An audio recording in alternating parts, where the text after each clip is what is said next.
Okay.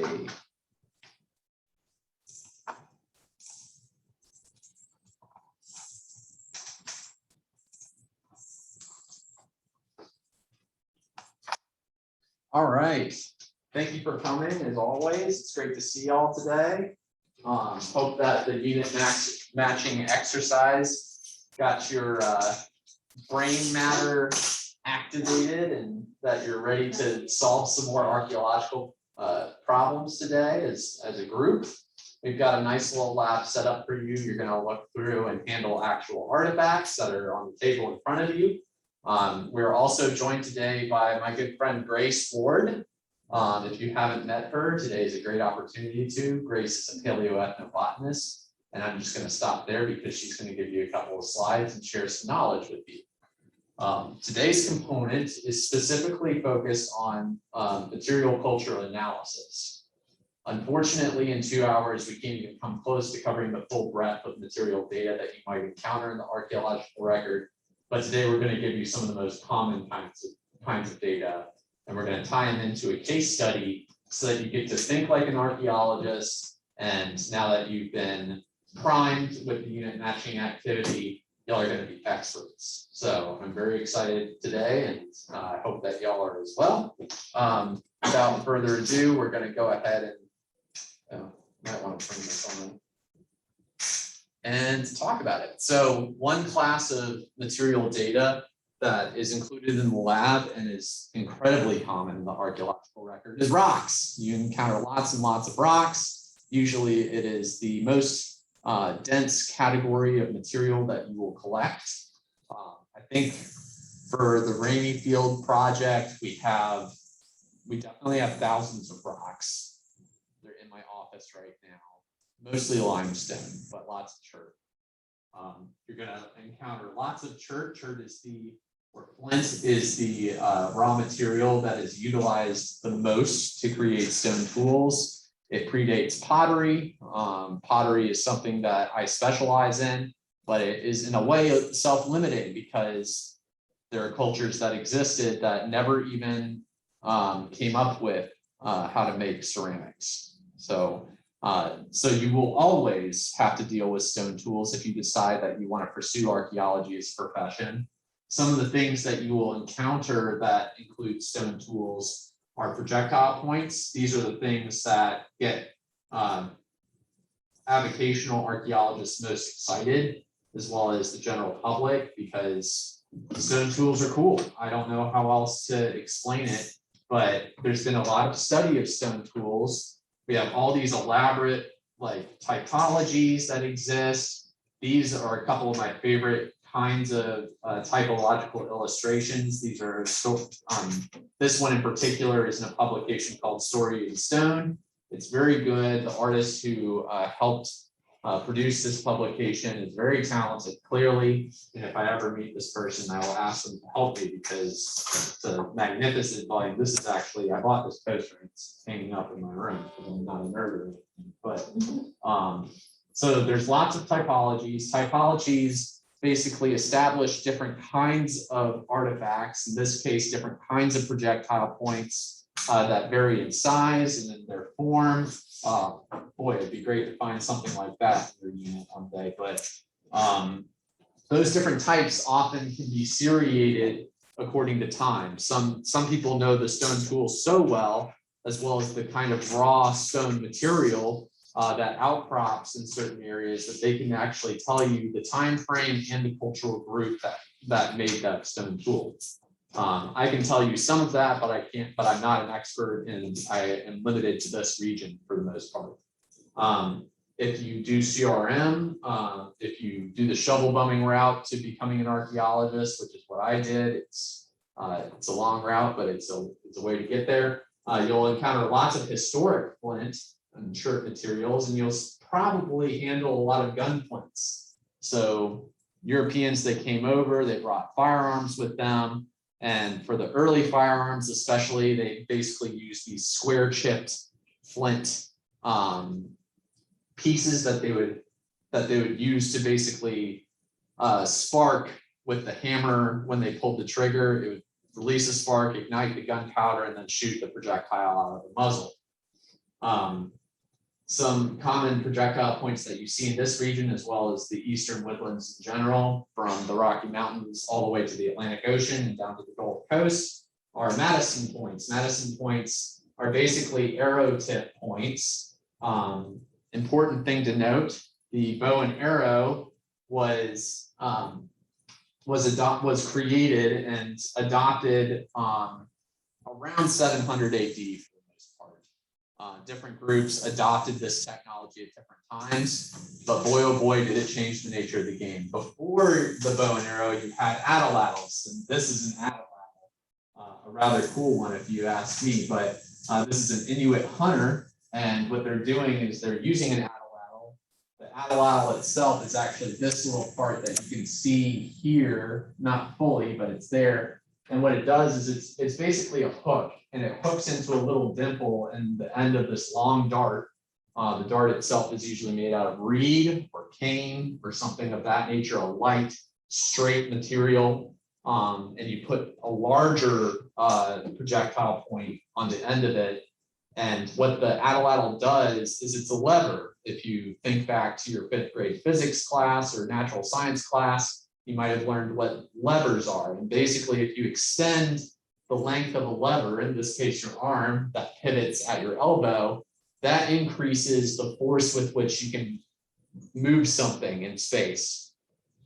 Atlatls, some people were really intent on determining what the advantage was in using an atlatl, and they determined that on average, if you use an atlatl correctly, you basically increase the power behind the projectile point by 7.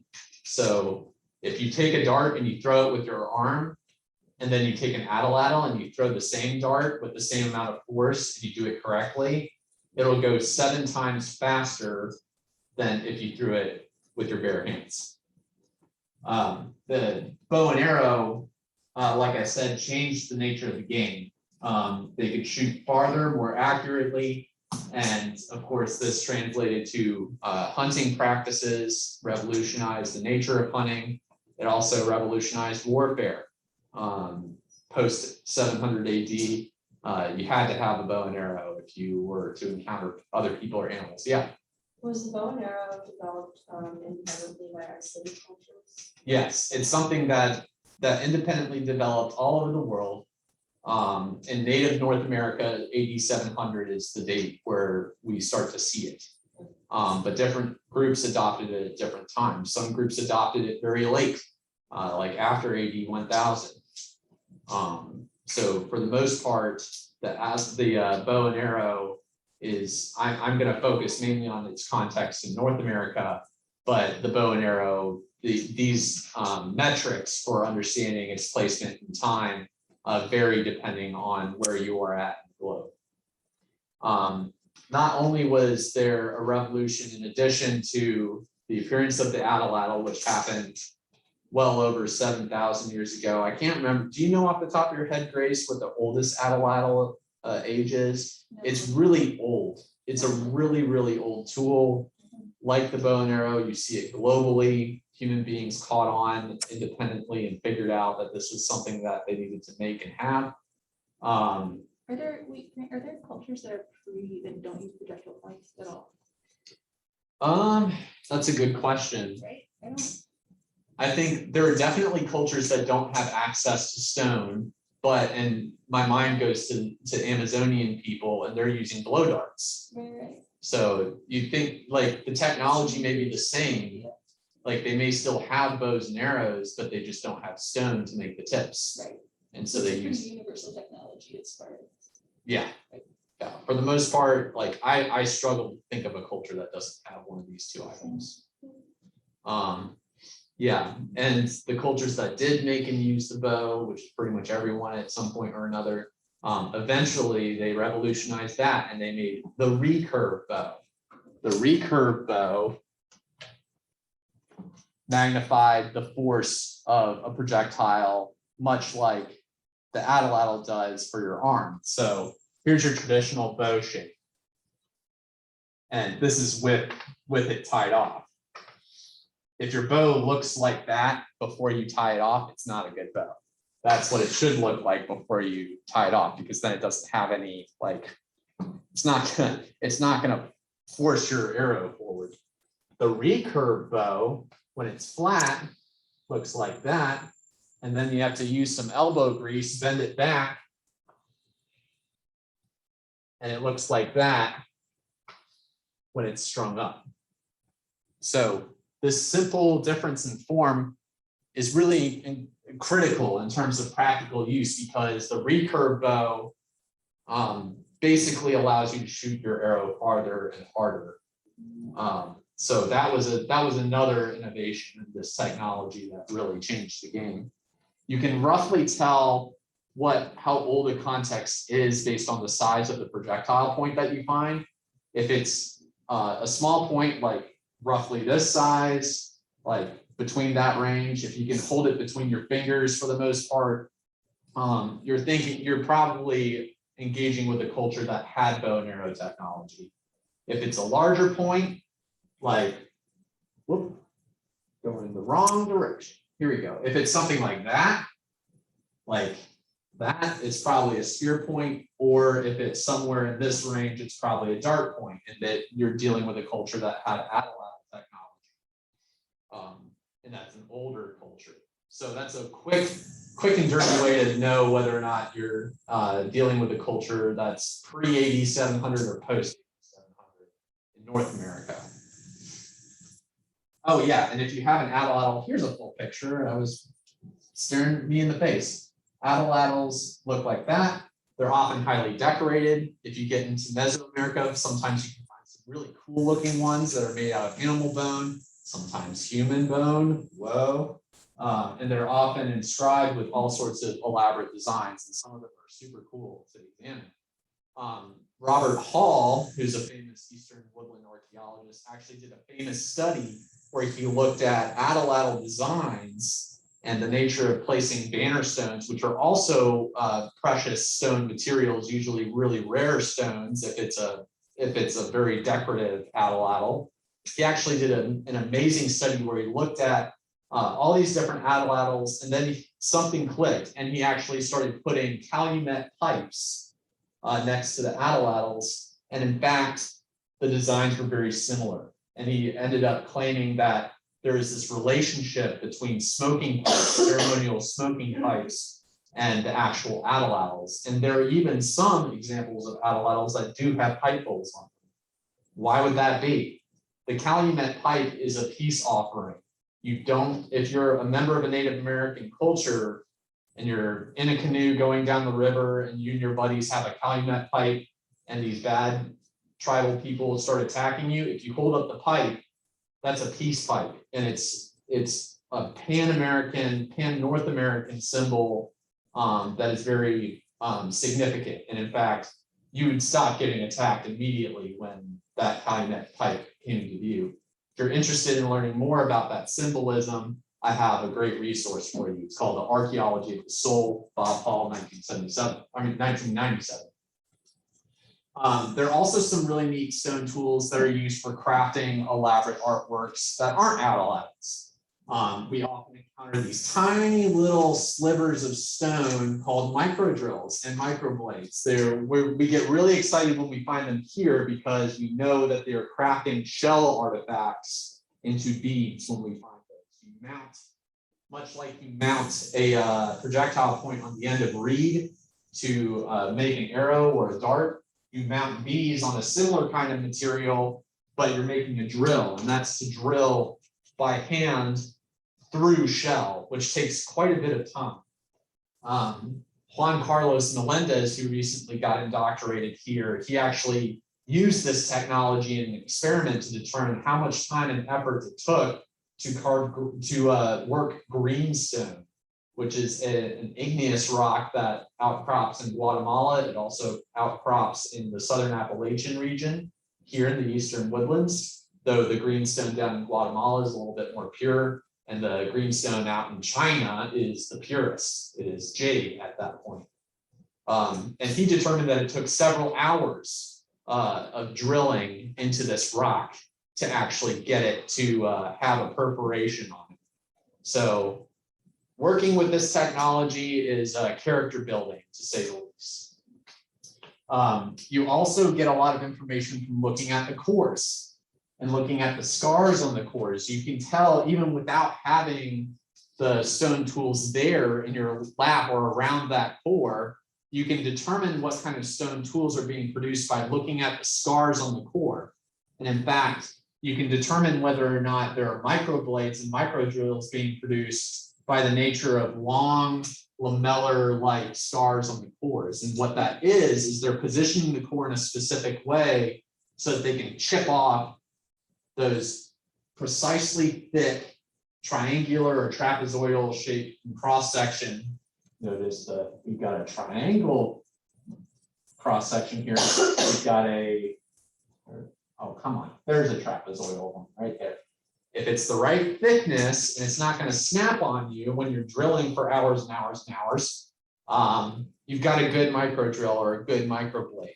And so that requires a very specific kind of strike on your core. And to be certain, there were lots of failed micro drills as well as general stone tools. If you want to make your fingers hurt for a little while and learn, like really learn what stone tool technology involves, go grab some rocks and try it out for yourself. I'm sure you can do it. Stone tools can get very large. This is a stone hoe from Cahokia.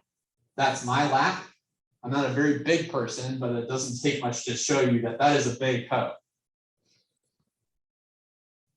That's an axe head.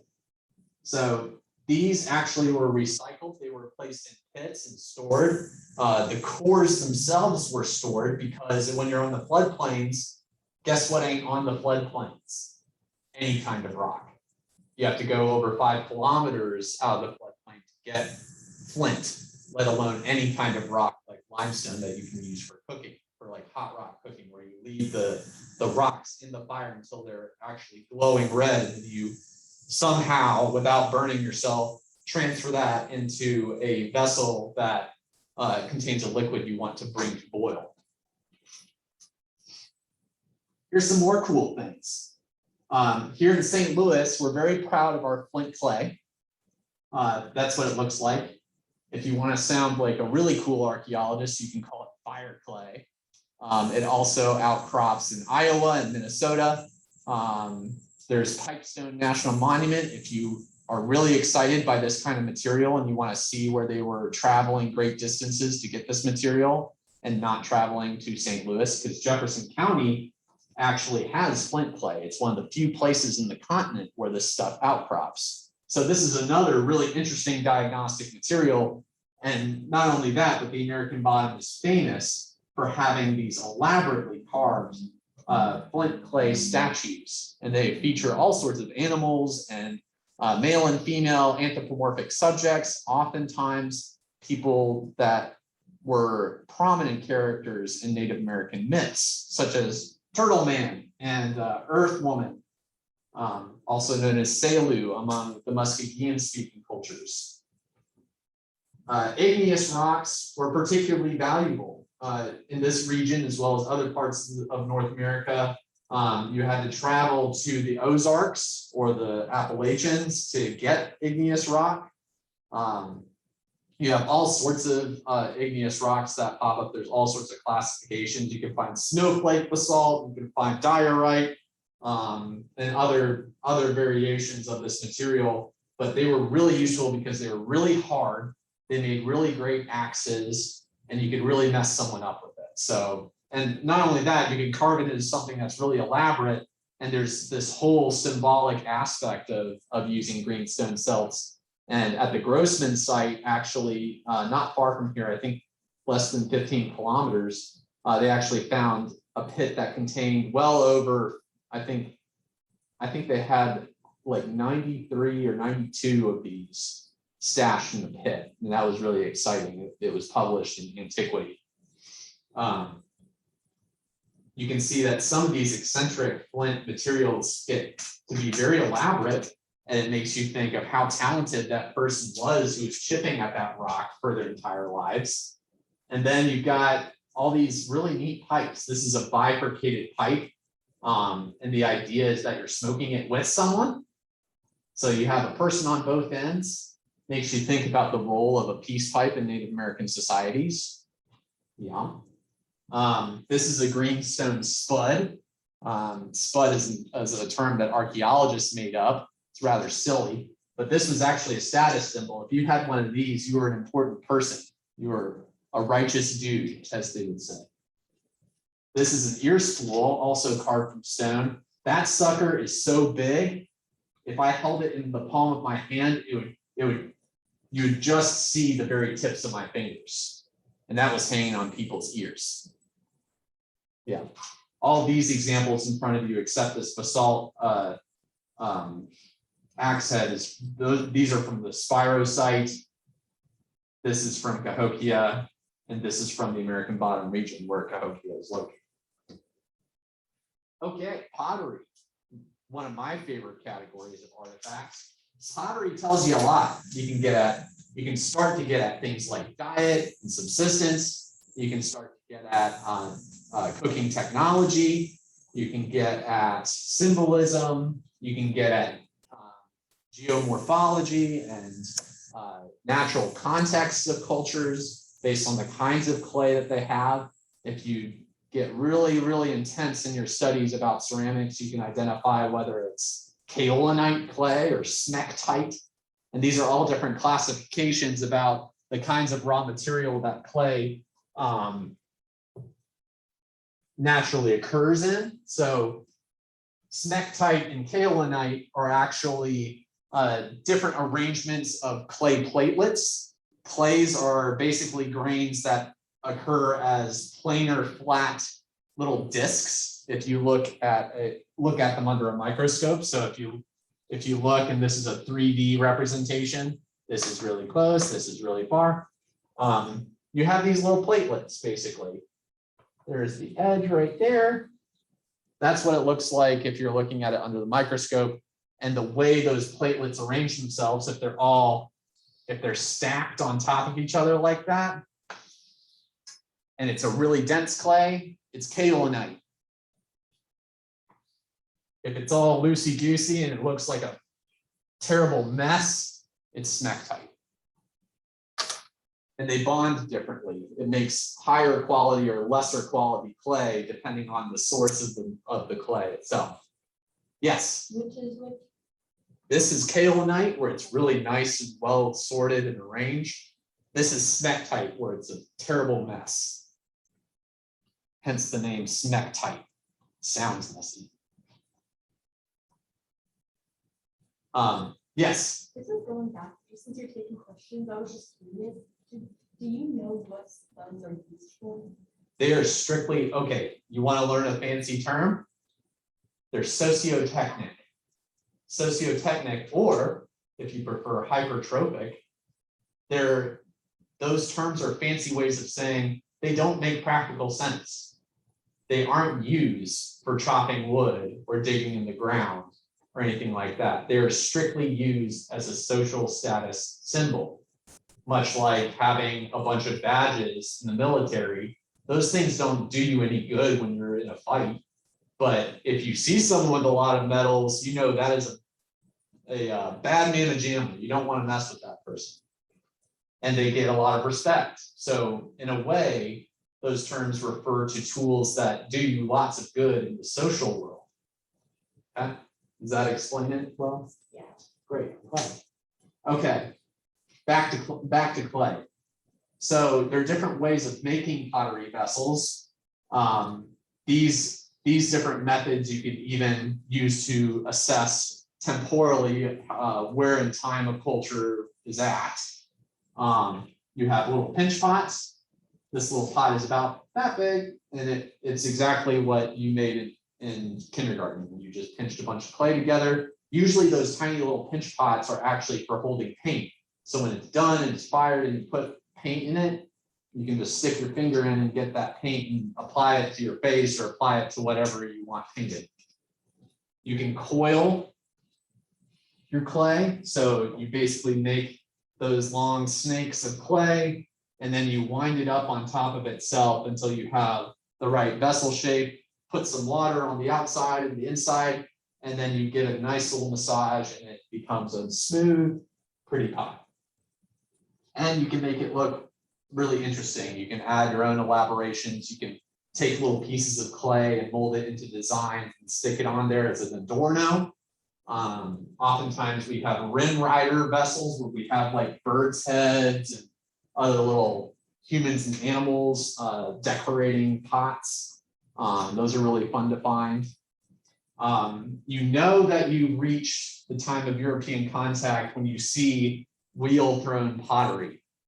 And it takes a little bit of practice looking at vessels, but after a while, you can see the slight abrasions that are on the surface of vessels that have been thrown on a wheel. Usually they have a little foot at the bottom, and that's where they stuck to the wheel in the middle of it. And then the abrasions on the exterior, you can tell there's actually a striking difference. If it's on a spinning wheel that does the turning for you constantly, you usually use a paddle or some other accoutrement to smooth the exterior of the vessel. And that gives it a distinctive look. And so if you're an archaeologist and you don't have much money to pay for radiocarbon dates, you can say, oh, that's post-European contact. That has to be after AD 1500. Here's some images. There's I think that's a Navajo woman making pottery. Maybe Anasazi. I probably stuck with the theme of the lab.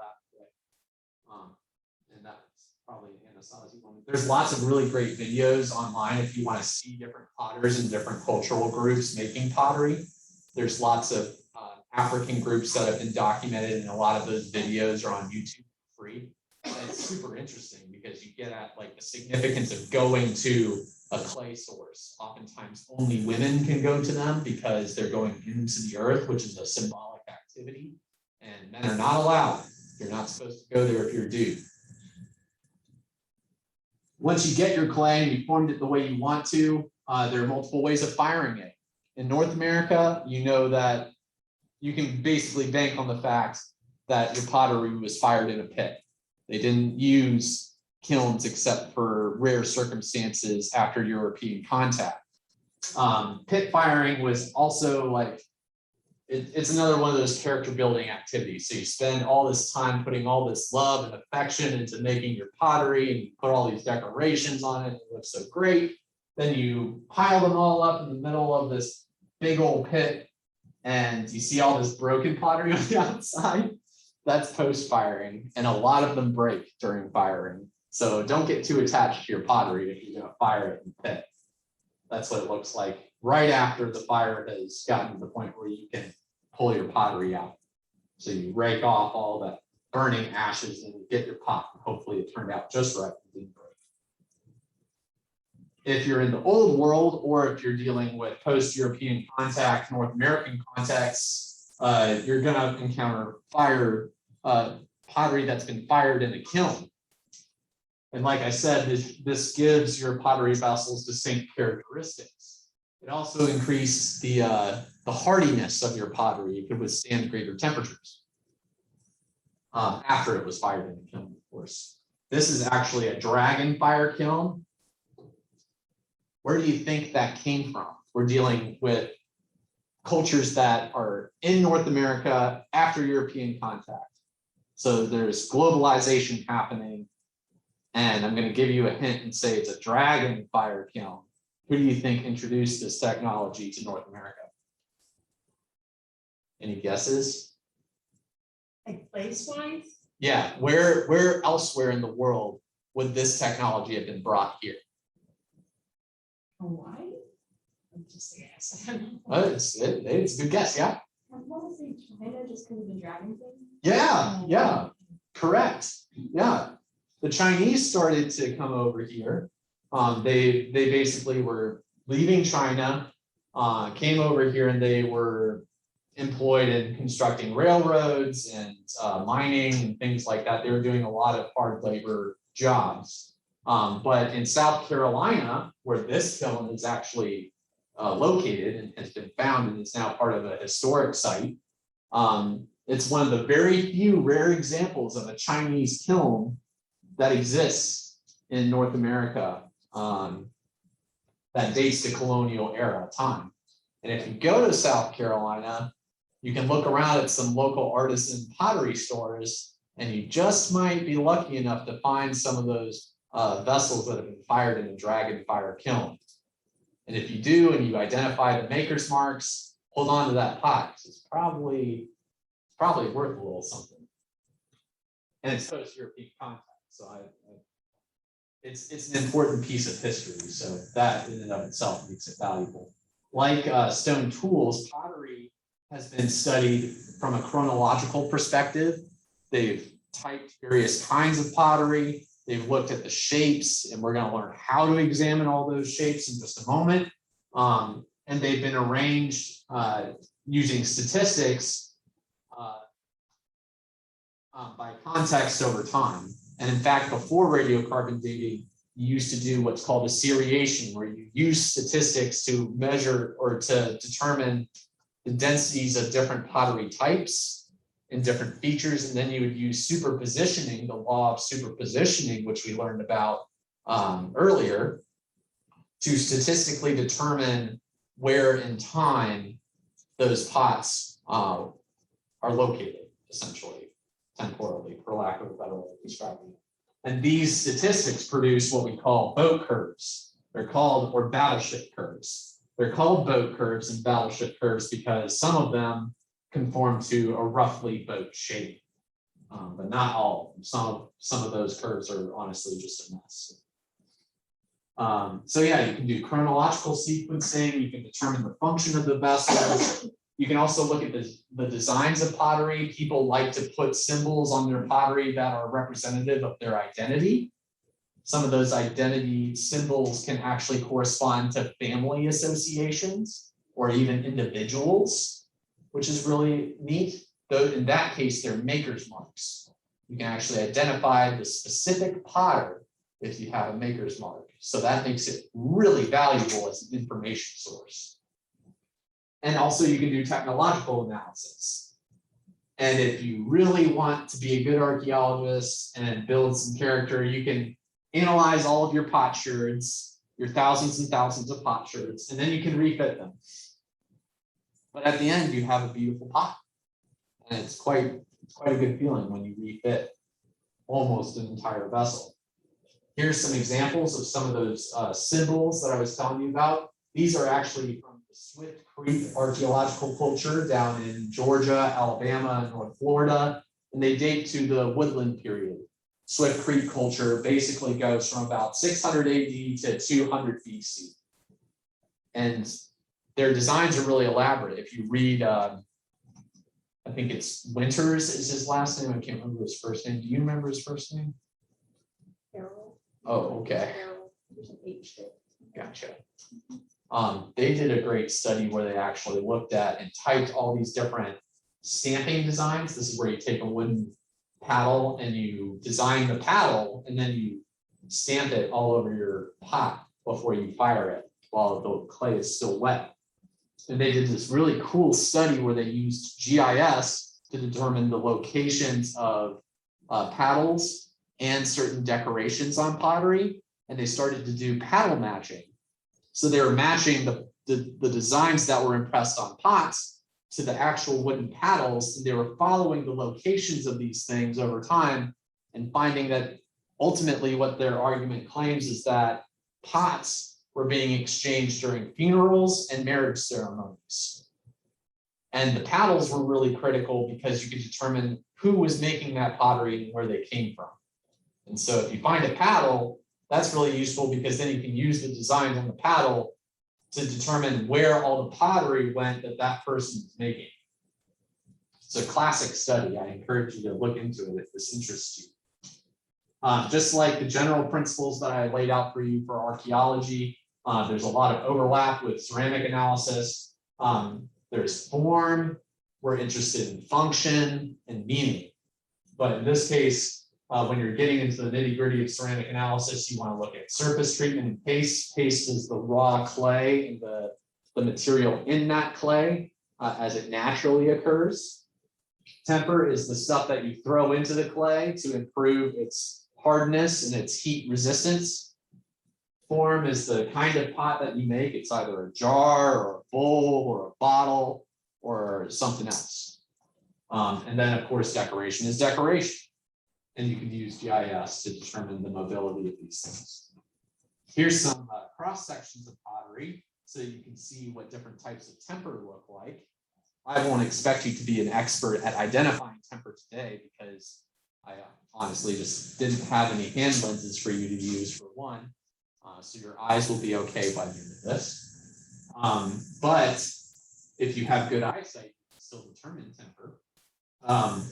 Oftentimes you'll encounter temper that is composed mainly of grit and sand.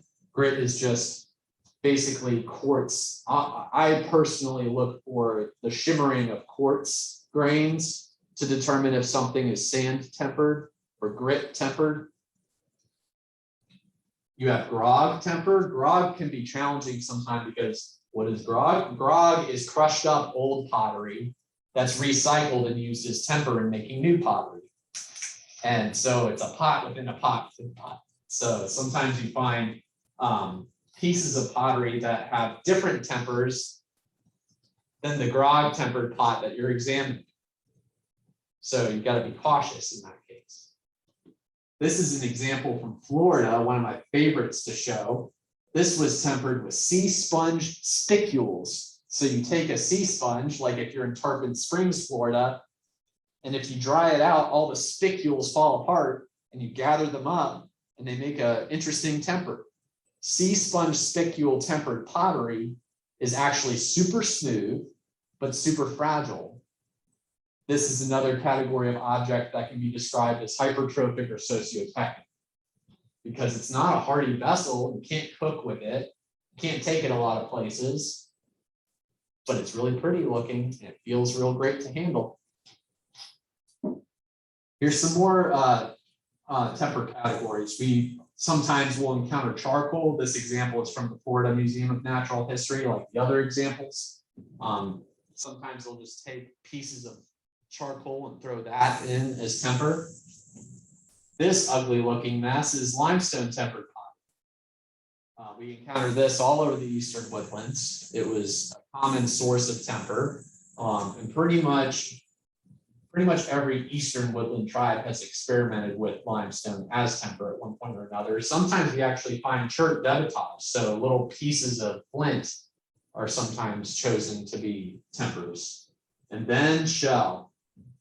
Shell is really important because chemically speaking, it leaches calcium carbonate, which y'all have learned is a preservative for organic materials, which is great because if you have shell and you have things like, say, grass or reed or other or moss, some of the oldest pottery has been tempered with moss. If you have shell in there too, it preserves that temper and it preserves any other kind of organic material, carbon-based material that you've included in your pottery as temper. Not only that, but shell in and of itself is pretty hardy. It resists chemical dissolution for the most part, not everything. A lot of times you find pieces of pottery that actually all the shell has dissolved and all that's left are the little crescent-shaped recesses that used to be occupied by shell. But shell-tempered pottery could resist higher temperatures of heat, and it was more impact resistant. There are these guys who actually made these bricks out of different temper types, and they used a standard device, a standard hammer, to hammer each brick until the brick broke with a constant force and a consistent force. And they actually assessed which tempers were the most technologically preferable tempers. That's been a useful study for ceramic analysis. However, you have things like the sea sponge spicule pottery, which don't make practical sense, but they make symbolic sense and social sense. Okay, so if you didn't see it up close enough this time, here it is in a petrographic study where you actually pull out the microscope and get real serious. This is the shape of shell. So if the shell dissolves in your pottery, that's what the recess will be shaped like. And there's a lot of instances where you'll actually be looking at pottery that was shell tempered and all that's left is those little crescent shaped pores. Here's that limestone, which is a righteous mess in the paste. And then there you go. There's a sea sponge spicule up close and personal.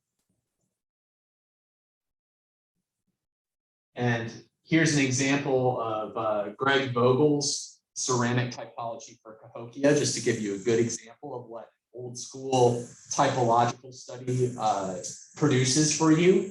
And here is his classic illustration showing the differences in pottery characteristics over time. This being the most recent, this being the oldest. Cord marked pottery is really old for the most part in the Eastern woodlands.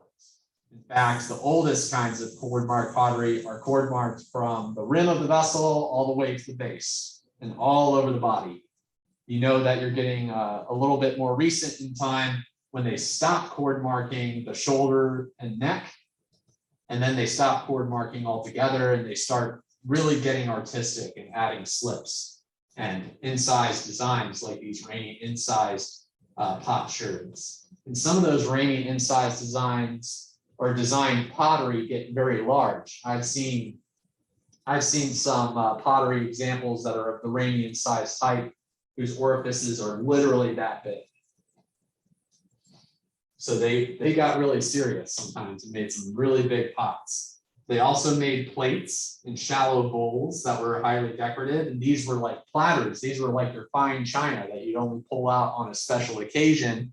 And these are the kinds of pottery types where you got to pay attention to the designs, because recent studies have shown that those designs are like calling cards. If you're circulating pottery all over the place and people are getting them from far away, they'll see the design and be like, oh, that's a Cahokia pot. Or, oh, that is a, I don't know, Lomansite pot or whatever. So yeah. So these are the diagnostic elements. Remember this, you need to know this for the lab. These are structural elements, these are decorative elements, and I'm going to tell you in just a moment what the diagnostic characteristics are, and those you need for the lab. Okay, this is a rim gauge to help you estimate the orifice diameter. You won't be doing that today, but it's good to know about if you ever do pursue ceramic analysis. So diagnostic sherds have bases or rims or handles or spouts. And sometimes in certain cases, if there are bases that you can identify, those are considered diagnostic sherds. If you don't have a rim and you don't have a handle and you don't have a base or a spout, it's not diagnostic. It's a body sherd, and body sherds can only tell you so much, which is not a lot. If you have the rims, you can use a rim gauge to determine how big the orifice was, hence how big the vessel itself was, and that gives you a sense of what the vessel shape was. That tells you whether or not it was a jar or a bowl or a pot or a platter or a trough, et cetera, et cetera. And these are rim sherds in cross section that help illustrate that point. So this here is a noted jar rim. There's that node, that bifurcated node from the top down. There's a handle. Handles typically occur on only a select kind of vessel forms. So that's diagnostic because you can tell whether or not that was a jar or say some other kind of vessel. Because if it's a bowl or a shallow bowl or a platter, you're not going to put a handle on that. And I'm going to hand it over to Grace so she can talk about Peabody. Okay. Thanks, Grant. You're welcome. So yes, it's a little exciting to be here and talk through some other aspects of method beyond what we just heard from Grant with you all. So I specifically work within the world of environmental archaeology, which we just ran through the material culture world of points and pots and tools that are used that way. So another line of evidence and the other types of material that you might encounter, or probably would encounter in archaeological sites just about anywhere in the world, would be the preserved remains of plants and animals. And the study of those things fall under the categories of paleoethnobotany for plants, and zooarchaeology for the animals. And paleoethnobotany, the term referring to ethnobotany, is the study of human relationships with plants, the paleo, the old. So what do plant and animal remains tell us about life in the past at sites? An awful lot typically. So if you just think about the different settings within our own lives, we get kind of like the remains of different kinds of, you know, if it's food stuff or parts of an animal or different kinds of technology in other plants. It's stuff that can represent like rights of food, tools, different kinds of art, and also companion species. These are the things we can talk about using the mechanical and archaeological data. So on the right here, we have some examples of the kind of stuff that shows up at sites throughout the Americas, up until, you know, through European conquest and etc.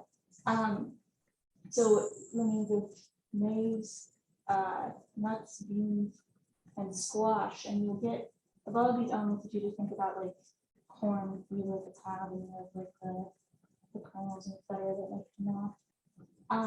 What we get in the botanical record are like the little pieces after somebody's cooked something or stored something or otherwise modified so that the plant or whatever it is that they're using it for.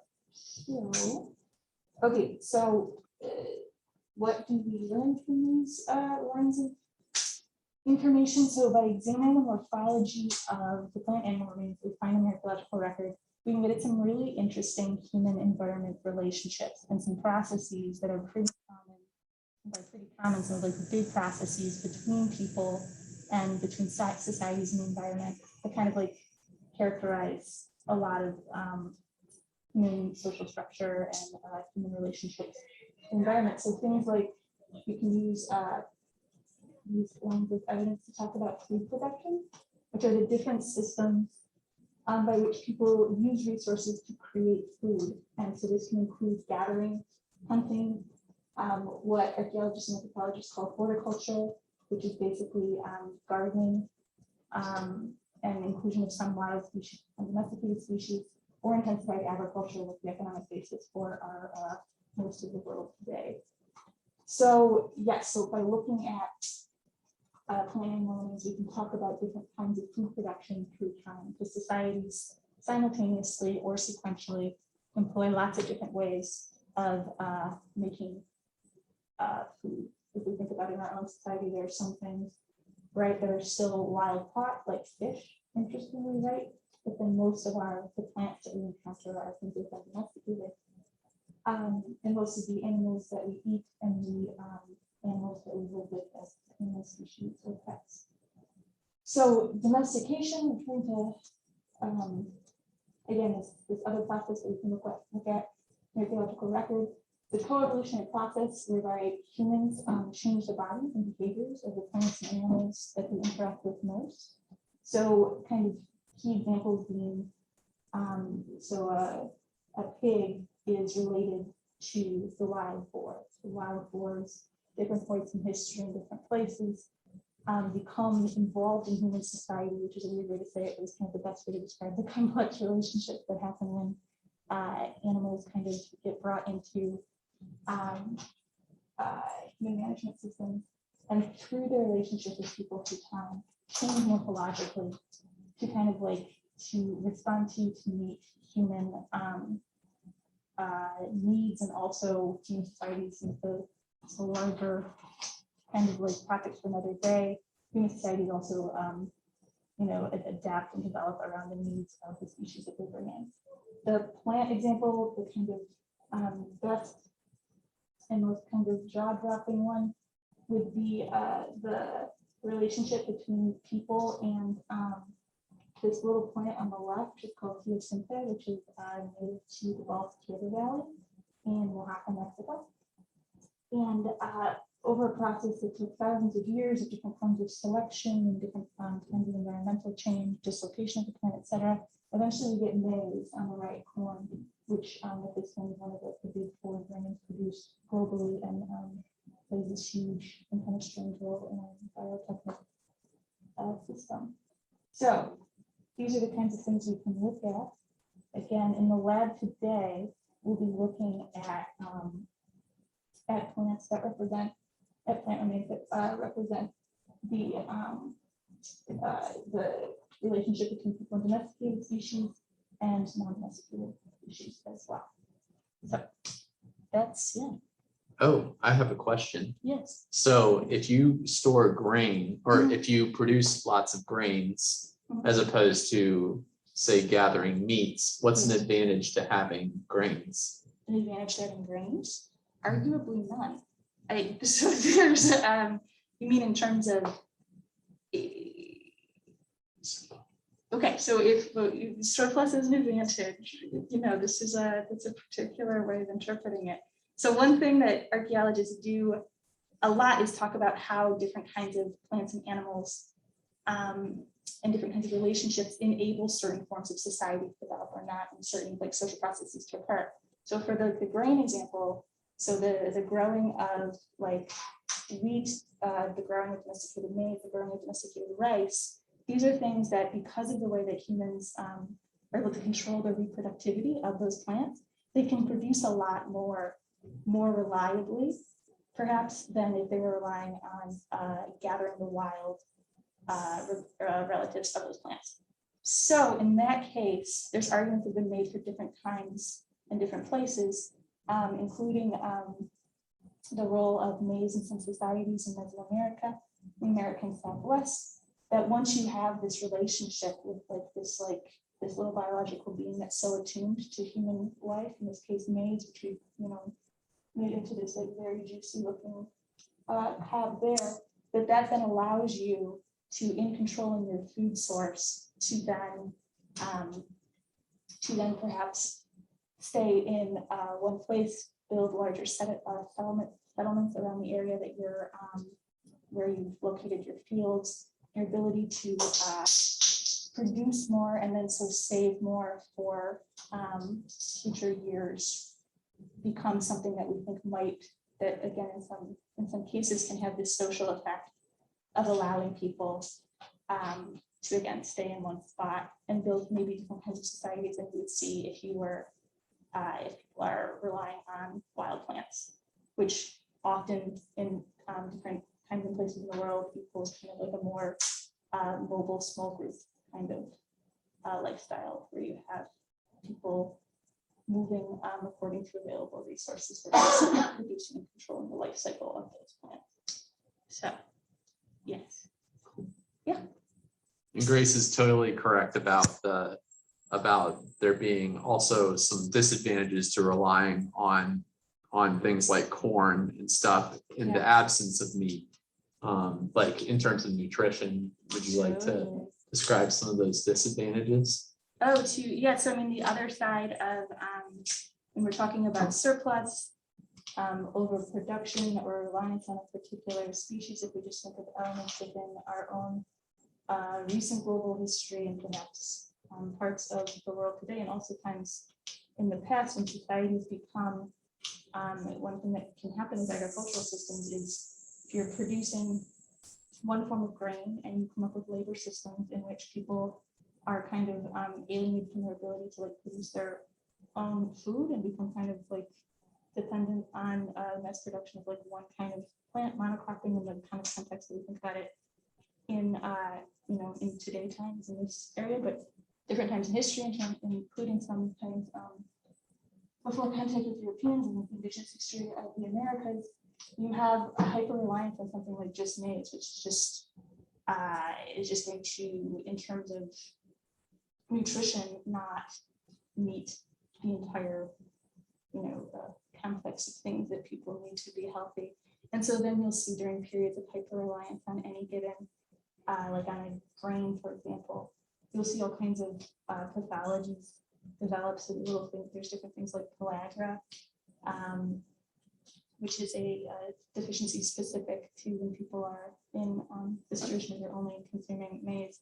So arguably kind of like the strictures that come about through really intensively controlled agricultural systems, they can have like deleterious effects on individuals, the health side, and also people. They can make it so that people are also in systems of like power and control that would perhaps not be the case if they were producing their own food in a different kind of like more spread out wild system. So that's Always want to go for a mixed bag of things for your nutrition. You don't want to put all of your maize in one basket. Cool. Yeah, thank you so much, Grace. Yeah, we really have a treat. Having Grace here today is a real treat. Please ask her questions. She's an expert in this topic, and we only have her today. So if this sparked your interest, this is your chance. Grace's pointing out of nutritional deficiencies is a really serious and really important issue today. I don't want to get too graphic, but one of the things that we've seen here in North America, but also in Mesoamerica, where the growing and consuming of maize was a religious activity as well as a practical one.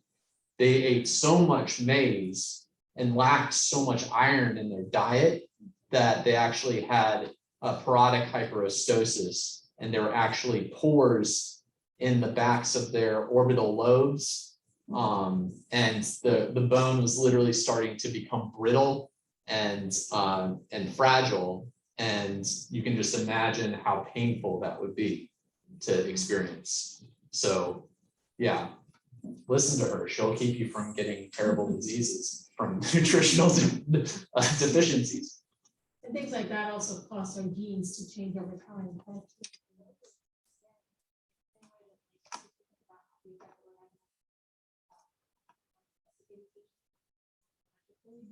That is something that has not just but years or the other safety.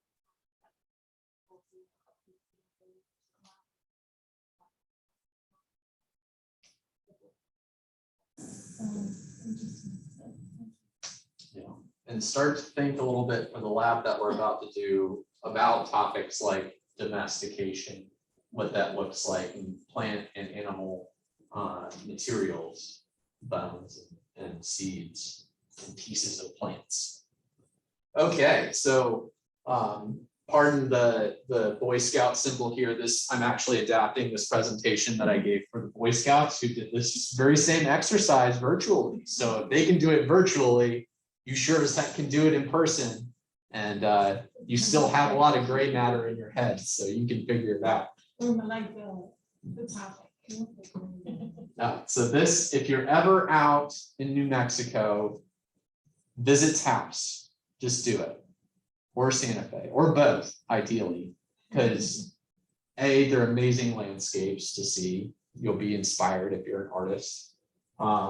B, you should go and see the Taos Pueblo site, the World Heritage Site out there. It's really spectacular. We're going to talk about the Anasazi for a little bit to place our lab materials in a cultural context. I'm going to come out front and not try to pull the wool over your eyes. These objects are from the American Bottom in Missouri. For the most part, the metates and monos are not. I believe they were experimentally made, but I could be wrong. There might actually be. Do you happen to know where those came from? Anyway, those are made from igneous rock.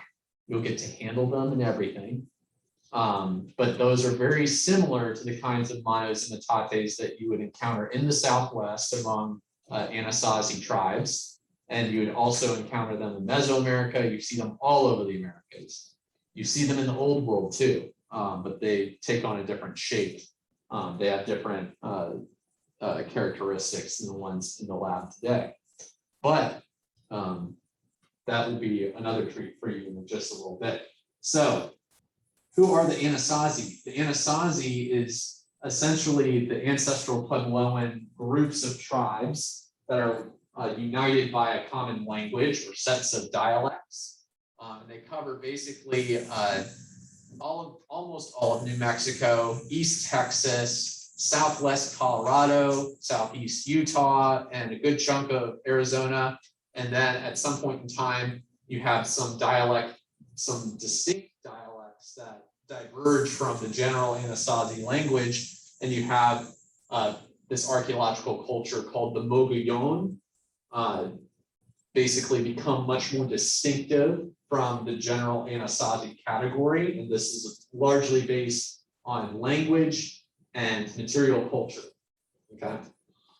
You also have the Hohokam, and they're largely in Arizona for the most part. The distribution of sites is in Arizona that we attribute to the Hohokam.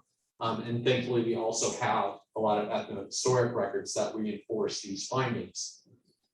If likewise with Taos, New Mexico, which is such a beautiful place, as well as Santa Fe, if you're in Southwest Colorado, there are lots of great places to see in Colorado. But if you get off the west slope and you've gone through Telluride and seen all the cool stuff there, go down to Mesa Verde. That is a spectacular park. I camped there a couple times, and it is really, really great. That's one of the best places I've ever been to camp. And it's a really high elevation. You're still in Colorado, you're on the plateau, the Edwards Plateau, and so it's still very high up, but really pretty. And also when you leave, especially if you go to the south or to the west, it drops off very dramatically. I actually drove up through New Mexico, and when we hit Mesa Verde, we did a very quick climb up, and it was really quite something to see. Anyway, enough of the personal anecdotes. The Anasazi are really well known for the variety and beauty of their rock art. There are lots of archaeologists who are really into pictographs and petroglyphs. Important difference with rock art. Pictographs are made with paint. Petroglyphs are made with rock carving. So if you carve things in relief, it's a petroglyph. If you apply something to give it color, it's a pictograph. Okay. This is called knife wings. It's a specific motif that you encounter, and it's distinctive of particular groups of Anasazi peoples. And you see this motif all over the Southwest. It is a diagnostic petroglyph. We also see them as paintings within Pueblo structures. So it's a really neat motif to find, and it's matched with equally interesting folklore that we don't have time to describe today. Much like the lady we saw earlier today, who was actually Navajo, but this lady is actually a Puebloan potter. Doesn't look terribly different, but there are some important differences between the two historic images that we've seen. The Anasazi make spectacular pottery. Spectacular. You can see all sorts of different kinds of ceramics among these different groups. There are lots of different diagnostic characteristics that have been identified. When we were talking about the culture historic approach, we talked about A.V. Kidder, the grandfather of T.R. Kidder, the chair of the department, and A.V. Kidder was really into the ceramics in the Southwest. And so were he alive and with us in class today, he would probably have a lot to say. Another really great aspect of the Anasazi people is their dancing ceremonies. Native Americans all over the Americas, they record their histories through dance and through storytelling. They do not write down their history, but that doesn't mean they don't have a very sophisticated and amazing history to tell us and to show us via dance. In fact, if they do a dance, if you're among Muskogee Creek in Florida and Georgia, they actually annually recreate the world dance. If you're among the Anasazi and you're watching the Kachina dancers, what they're doing is practicing a form of sympathetic magic. where they are doing things, wearing certain kinds of adornments that are colored blue and made out of very specific kinds of materials that they got out of places that are often sources of water, to invoke the rains.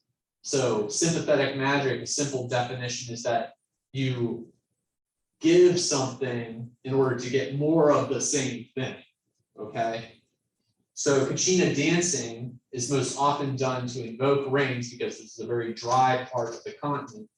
And Kachina dancing in particular is really well known and celebrated all over the United States, but especially in the Southwest. And I've included an image of a Kachina dancer. You've probably seen similar images before.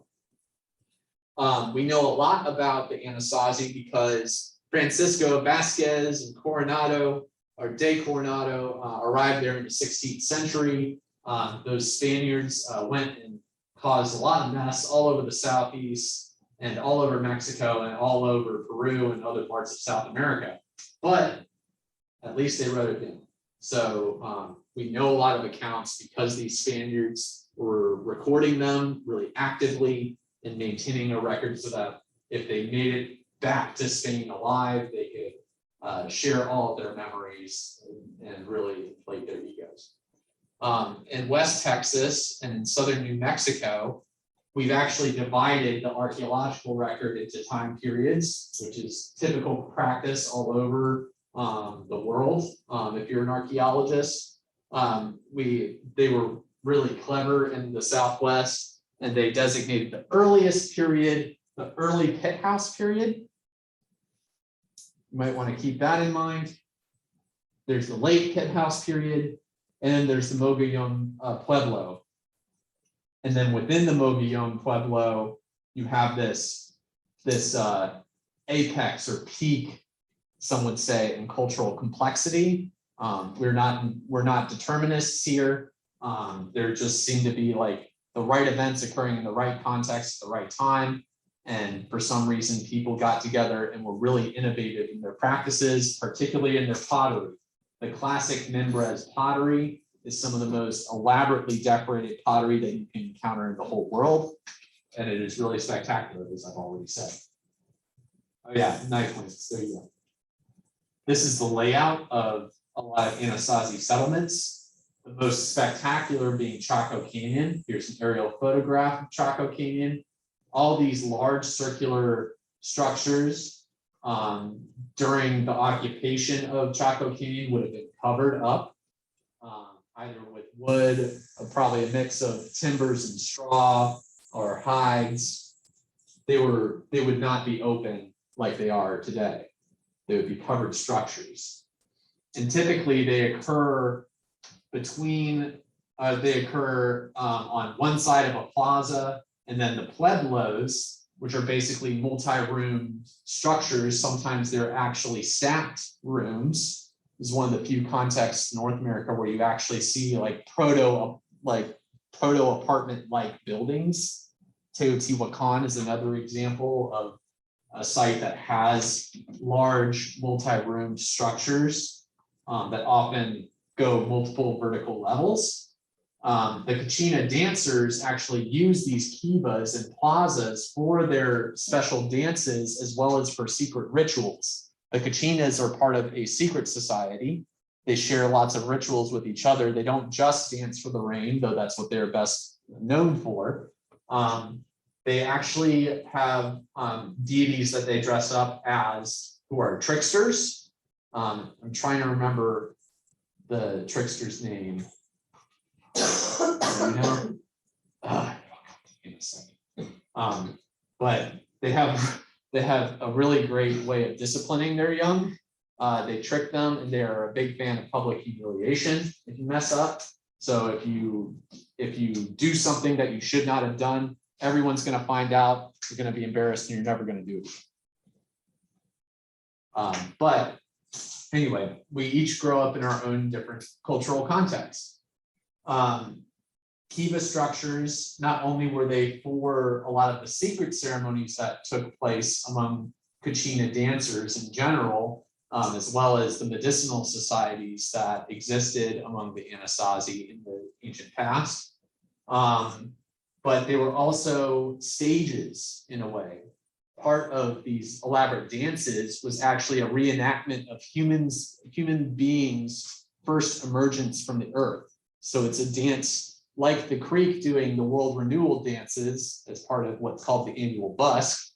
In the Southwest, they reenact the emergence of humanity from the earth for the first time from the Sipapu.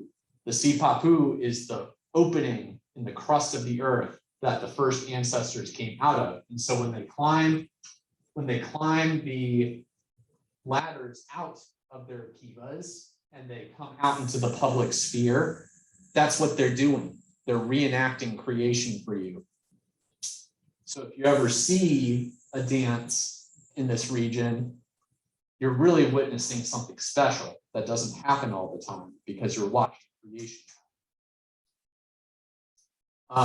Chaco Canyon is the largest ceremonial center associated with Anasazi peoples. There's all sorts of really cool studies that have been done at Chaco Canyon in terms of view sheds with GIS. You can see, because of the nature of the southwestern topography, you can actually see large ceremonial sites across these valleys and canyons. And they are purposefully positioned so that you can see them from other important ceremonial centers. You also have, among the Mogollon, a massive ceremonial center called Paquime, or Casas Grandes, and that's in Chihuahua, Mexico. So if you hop the border and you go and eat some tasty salsa, take some time to go to Paquime. Paquime is really spectacular. But they also had Pueblo structures. A lot of the rock art motifs that we see all the way up in Southwest Colorado occur in Chihuahua, Mexico. And there's lots of speculation about the nature of potential interactions between these two ceremonial centers. And during the classic Mimbres time period, that's when we suspect those interactions occurred. And some of those interactions involve things like trading cacao. Do y'all know what cacao is? Cool. All right. Just making sure. It's chocolate. So yeah, so they were trading chocolate beans. It was arguably a form of currency. So that's a really cool thing. And a lot of the elaborately decorated beakers of the classic Mimbres culture has been tested for residue, which is another great laboratory-based material analysis technique. And they determined that cacao beverages were being brewed among these cultures, which is really cool. I'd love to taste them. Okay, here we go to romantic Oro Grande, New Mexico.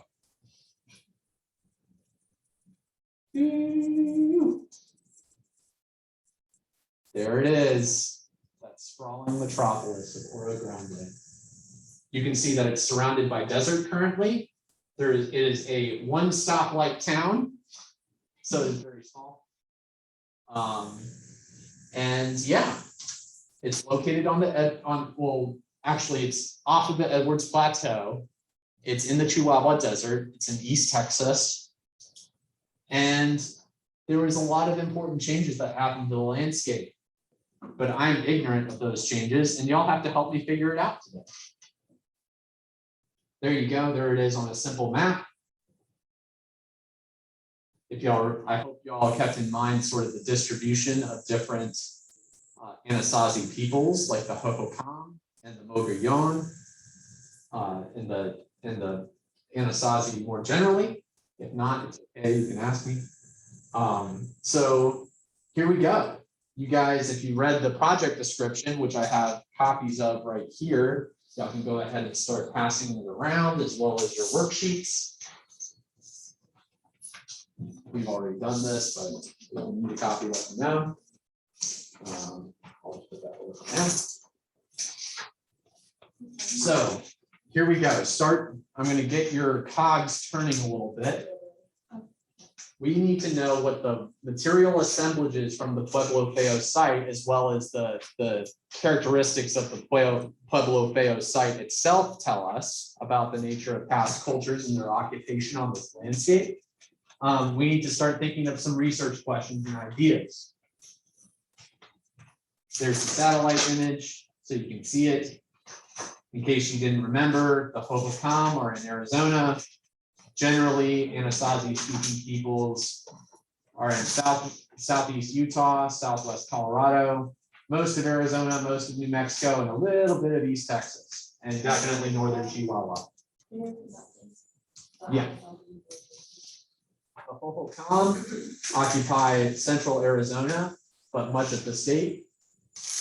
Anasazi people who speak the shared language of Anasazi groups, occupy southwest Colorado, southeast Utah, most of Arizona, most of New Mexico, the northern part of Chihuahua, Mexico, and parts of East Texas surrounding El Paso. Okay, if you read the project description, you realize that you were picking up someone else's mess. Dig Inc. was doing a project several years ago. They were working in Oro Grande, New Mexico, and they stopped working the site. But they did an excavation for a sewer line that went in to service the town, and they encountered some really cool archaeological remains. Here's your crew going in and continuing from their excavations. Several structures were excavated, each filled with pre-Columbian refuse. Like we learned in the very first lecture, we are really great dumpster divers as archaeologists. We are very interested in trash. Trash is what we got. The structures that were dug superimpose each other. Not only that, you talk to a local rancher who is an avid artifact collector. He goes all over the place and picks up stuff on his ranch. And he showed us these trays of materials that he collected from the site that was encountered during the Dig Inc. excavation. Here you go. You've got some decorated pottery sherds. They look really nice. You have, oh, what's this? Some shimmering piece of something. Does anyone want to take a guess at what that might be? Say it louder. Yes, shell. Very good. We have an interesting kind of claw here. We have a weird little botanical something right there. Looks very similar to something Grace showed us. We have porcupine spines, all sorts of cool things.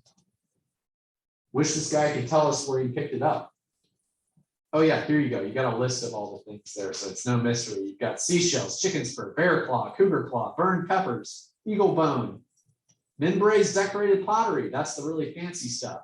Pipe fragments, redware pottery, obsidian, arrowhead, red ochre, which is a not paint pigment, a paint pigment, and turquoise. The Southwest is a really good source of turquoise and silver. If you ever go into Taos or Santa Fe, go to a market and get you some silver, because Anasazi people work silver in a way no one else does.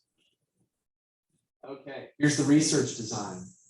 So in the contract job, the following steps of archaeological inquiry have been completed. So in putting in the sewer line, they answered some questions about, was there an occupation? Yes, there was. They have multiple superimposed structures.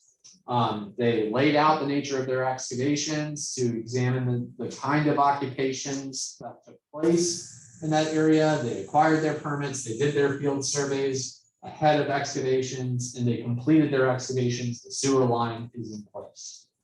Your job is to analyze the collections, come up with the interpretations, and guess what? You get to write the publication, which is really great.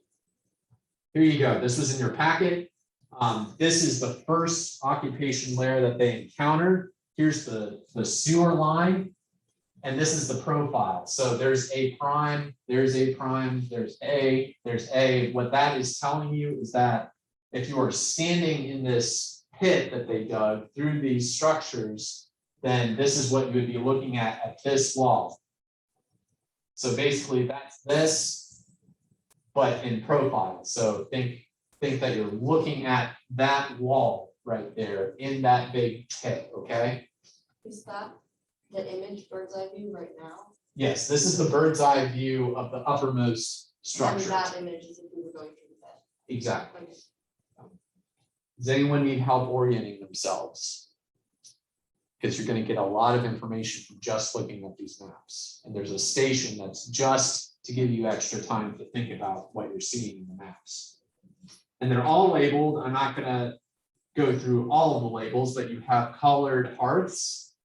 They put clay around and in the hearth that they burn their fires, and it leaves a distinctive color when you're excavating it.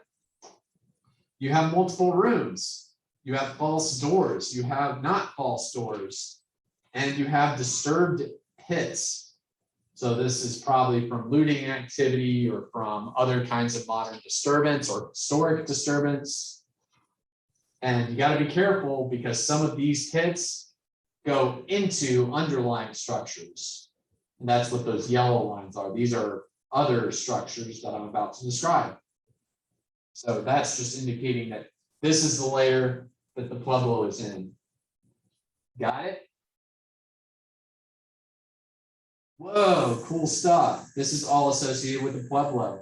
Kind of looks like a Kachina dancer, huh? Oh, whoa, we've seen that somewhere. Look at that guy.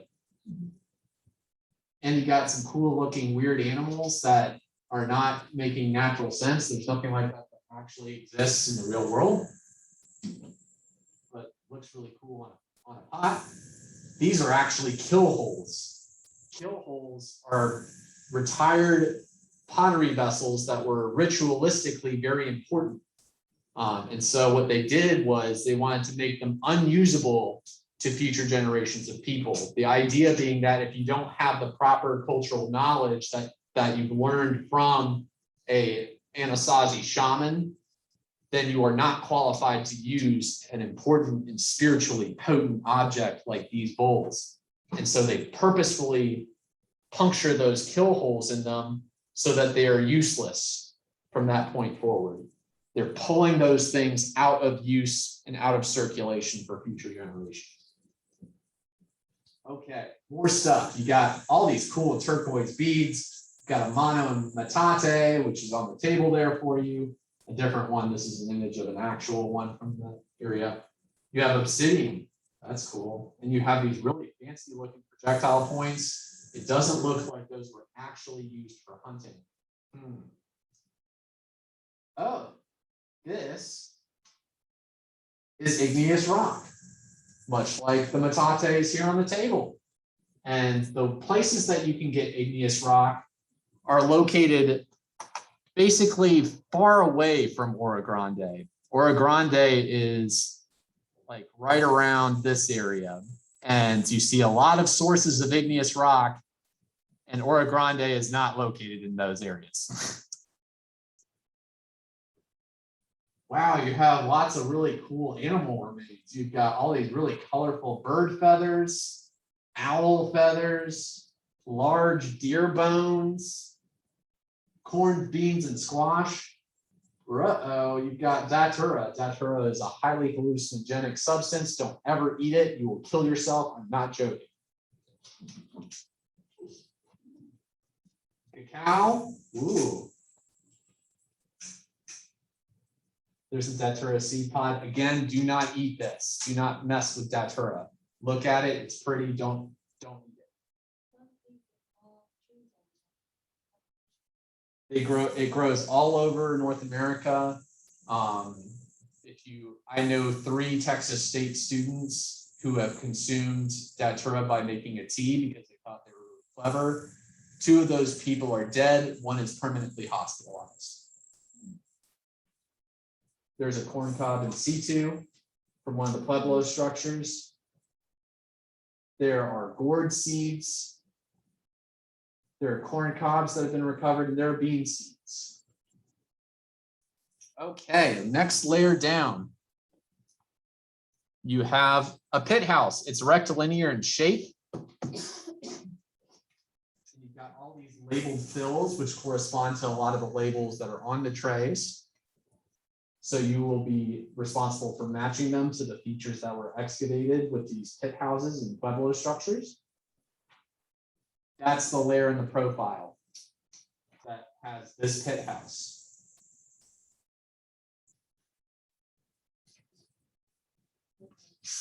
There's a picture of the pit house. There's the image of the pit house with a lot of drawings of the image. It has a hearth in the middle, there are post pits. There's a ramp, which is not uncommon in a pit house. You dig the pit house in the earth and then you build the superstructure over it. It's to help control the temperature of the house. And you usually have to step down a ramp to get into it. What do we have in this pit house? We have squash, corn cobs, beans, deer, coyote remains, and rodent bones, burned mesquite bark from the hearth.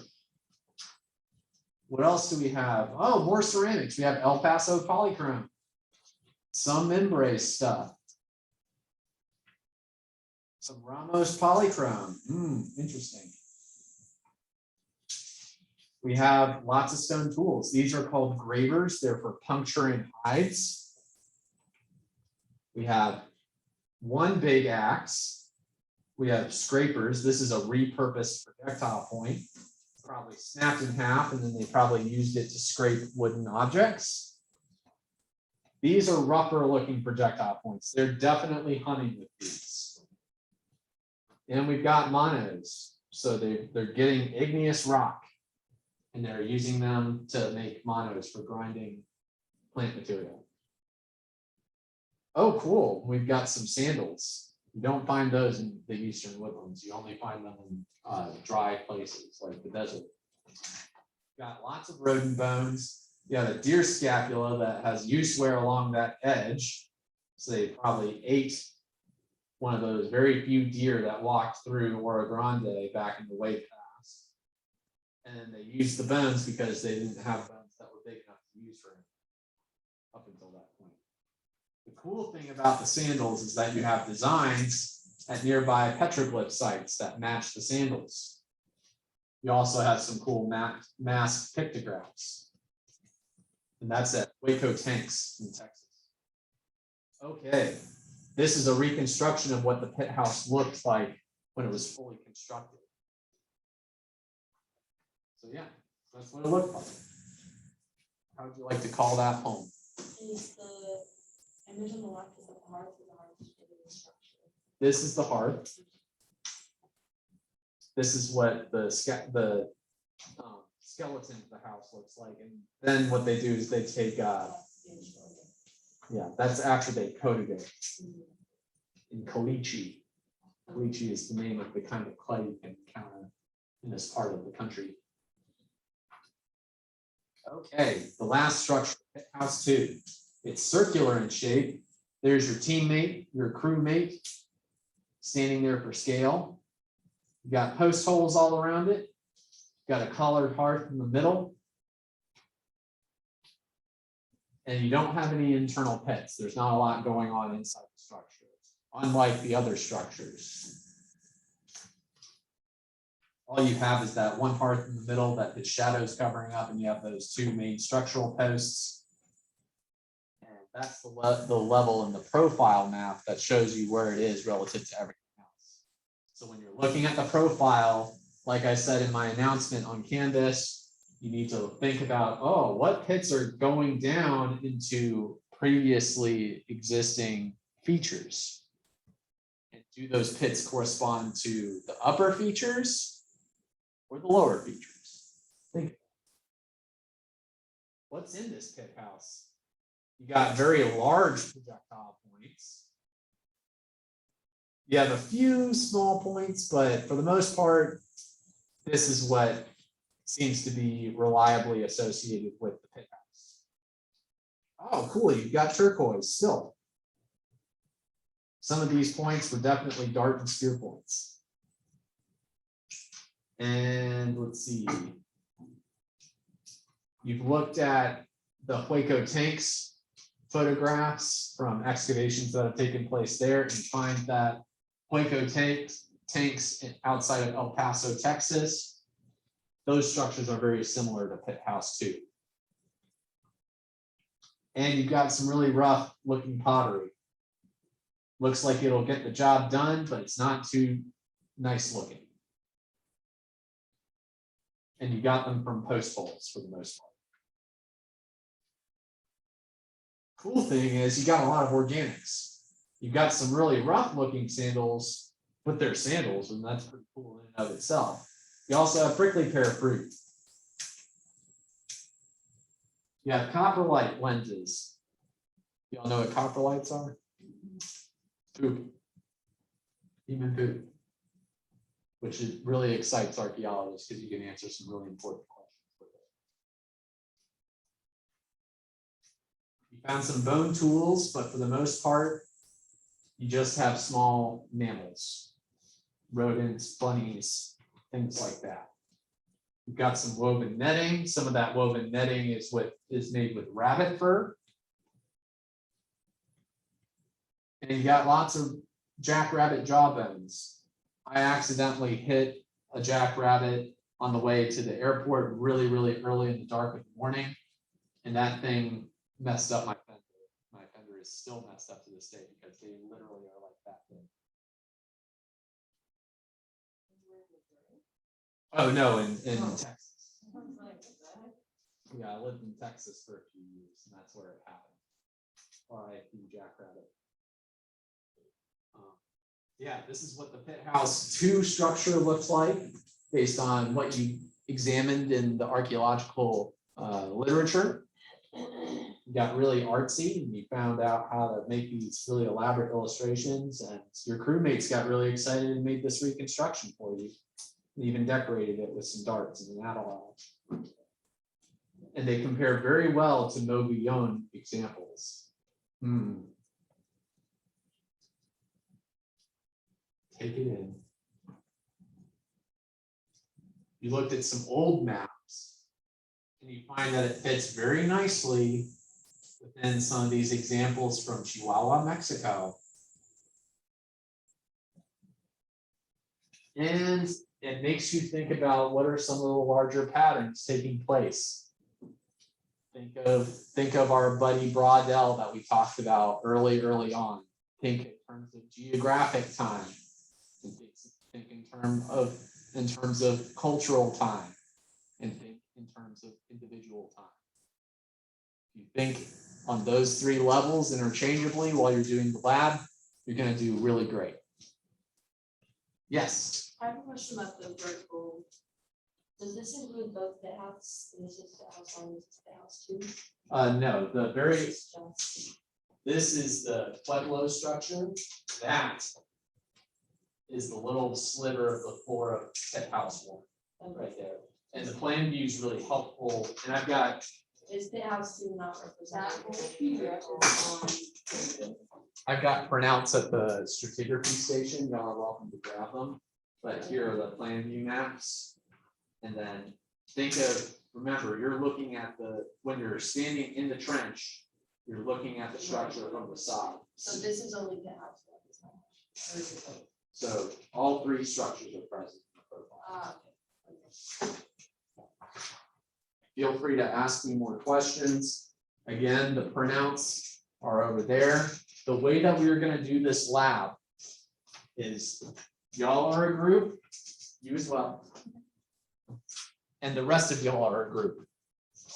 The way we're going to do this is y'all's group, since you're next to the stratigraphy station, use those little information packets and start thinking about the stratigraphy. Since there are so few of us, the way we're going to do this is we're going to go ahead and let y'all operate both at the stratigraphy station and the ceramics station. The questions for the ceramics and the stratigraphy are in your packet. They're the first 2 sheets. Your group, y'all are going to start at P-Black. Grace is going to be assisting you with that because we have some fancy microscopes that you get to use today. And y'all can also simultaneously work on the lithic station. It may not take you very long, but what I want us all to do is to get through these stations for the next 20 minutes or so. And then we're going to switch. The quiz is not going to take you but 5-10 minutes maybe. But I do want to dedicate at least a few minutes to give you some time to answer some of the more thought-provoking questions. Okay? Are there any questions for me or for Grace at this moment?